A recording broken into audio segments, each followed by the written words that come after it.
Magandang araw! Ang ibabahagi ko ngayong araw ay tungkol sa mga rehiyon sa Pilipinas. Magbasa, makinig, matuto at magsaya. Ako si Binibining Menya. Handa na ba kayo? Tara na, umpisa na nating isa-isahin at pirapirasuhin ang mga detalyeng nakapaloob dito. Maaari kong ibigay ang soft copy ng video na ito, mag-email ka lamang o kaya naman ay mag-message sa aking Facebook page. Ilalagay ko ang aking email sa gitnang bahagi ng video at ang Facebook page naman ay sa huling bahagi matatagpuan. Maraming salamat sa panonood! Tulad ng binanggit ko kanina, ang ibabahagi ko ngayong araw ay ang mga rehiyon sa Pilipinas. Ang Pilipinas ay nahati sa tatlong pangunahing pangkat ng mga pulo: Luzon, Visayas at Mindanao. Ang Luzon ay may 8 rehiyon, ang Visayas ay may 3 at ang Mindanao ay may 6. Sa kasalukuyan, may 2 uri ng rehiyon sa bansa. Ang administratibong rehiyon, mga rehiyong magkakalapit sa heograpiya, at ang otonomong rehiyon, subnasyonal na administratibong unit. Ang unang rehiyon ay Region 1, Ilocos Region.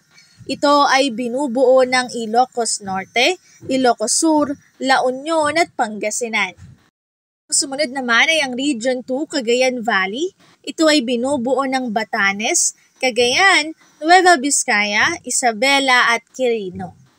Para naman sa Region 3, Central Luzon, ito ay binubuo ng Bataan, Bulacan, Aurora, Tarlac, Pampanga, Zambales at Nueva Ecija. Sumunod ay Region 4A, Calabarzon. Ito ay binubuo ng Cavite, Laguna, Batangas, Quezon at Rizal. Para mas madali ding tandaan, kapag sinabi nating Calabarzon, ang bawat unang pantig ng Cavite, Laguna, Batangas, Quezon at Rizal ang tinutukoy nito. Ka for Cavite, La for Laguna, Ba for Batangas, R for Rizal, at Son for Quezon. Sumunod naman ay Region 4B, Mimaropa Region. Dito naman kabilang ang Occidental Mindoro, Oriental Mindoro, Marinduque, Palawan at Romblon. Tulad ng kahulugan ng Calabarzon ay ganun din sa Mimaropa. Mi para sa Mindoro, Ma para sa Marinduque, Ro para sa Romblon, at Pa para sa Palawan. Sumunod ay ang Region 5, Bicol Region. Dito makikita ang Albay, Camarines Norte, Camarines Sur, Catanduanes, Sorsogon at Masbate. Sumunod, Region 6, Western Visayas. Dito naman makikita ang Aklan, Antique, Capiz, Guimaras, Iloilo at Negros Occidental. Sumunod, Region 7, Central Visayas. Dito naman matatagpuan ang Bohol, Cebu, Negros Oriental at Siquijor. Para naman sa Region 8, Eastern Visayas, dito naman matatagpuan ang Biliran, Leyte, Eastern Samar, Northern Samar, Samar at Southern Leyte. Para naman sa Region 9, Zamboanga Peninsula, dito naman matatagpuan ang Zamboanga del Norte, Zamboanga del Sur at Zamboanga Sibugay. Para naman sa Region 10, Northern Mindanao, dito makikita ang Bukidnon, Camiguin, Lanao del Norte, Misamis Occidental at Misamis Oriental.